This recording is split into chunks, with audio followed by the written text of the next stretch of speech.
মিয়ানমারে মানবিক করিডোর নামে বাংলাদেশের সাম্রাজ্য যুদ্ধে জড়ানোর চক্রান্ত এবং চট্টগ্রাম বন্দরের ব্যবস্থাপনায় দায়িত্ব বিদেশিদের হাতে তুলে দেওয়ায় যে সিদ্ধান্ত নেওয়া হয়েছে সেই সিদ্ধান্তের প্রতিবাদে এই মুহূর্তে বাংলাদেশের কমিউনিস্ট পার্টি সিপিবির কিন্তু একটি বিক্ষোভ মিছিল শুরু হয়েছে। আপনাদেরকে সরাসরি সংযুক্ত করেছি পল্টন মোড় থেকে এবং যেখানে কিন্তু এই মুহূর্তে এই বিক্ষোভ মিছিলটি রয়েছে এবং এই বিক্ষোভ মিছিলটি সিপিবির কেন্দ্রীয় কার্যালয় থেকে শুরু হয়ে প্রেস ক্লাবের সামনে যাচ্ছে এবং জাতীয় প্রেস ক্লাবের সামনে কিন্তু সেই সমাবেশটি তারা করবেন এবং এখানে উপস্থিত রয়েছেন বাংলাদেশের কমিউনিস্ট পার্টির বাংলাদেশের সভাপতি মোহাম্মদ শাহ আলম, এছাড়া সাধারণ সম্পাদক রুহুল হোসেন প্রিন্স উপস্থিত রয়েছেন।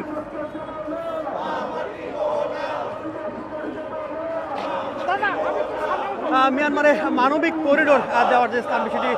সাম্প্রতিক সময়ে বেশ আলোচিত হয়েছে। একই সাথে আরও একটি বিষয় কিন্তু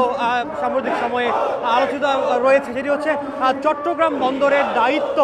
আসলে বিদেশিদের হাতে দেওয়ার যেই সিদ্ধান্ত নেওয়া, সেই সিদ্ধান্তের কিন্তু প্রতিবাদ এবং আলোচনা সমালোচনা কিন্তু ব্যাপক হচ্ছে বর্তমান সময়ে এবং সেই দুটি বিষয়ে কিন্তু বাংলাদেশ কমিউনিস্ট পার্টির এই বিক্ষোভ মিছিল এবং তারা কিন্তু বিভিন্ন স্লোগানে তাদের যে পল্টনে কেন্দ্রীয় কার্যালয় রয়েছে কেন্দ্রীয় কার্যালয় থেকে এগিয়ে যাচ্ছেন জাতীয় প্রেস ক্লাবের দিকে।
দেওয়ার সাম্প্রতিক সময়ে আলোচনা হচ্ছে মিয়ানমারকে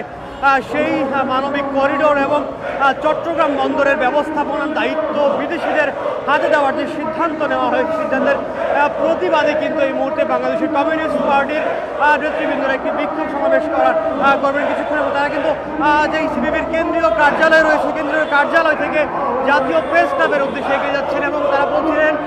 স্লোগানে স্লোগানে দেশের মাটি কোথাও তারা দিবেন না, সেই বিষয়গুলো তারা কিন্তু বলছিলেন এবং এই দুই দাবিতেই কিন্তু তারা বিক্ষোভ সমাবেশ সমাবেশ করবেন জাতীয় প্রেস ক্লাবের সামনে কিছুক্ষণের মধ্যেই।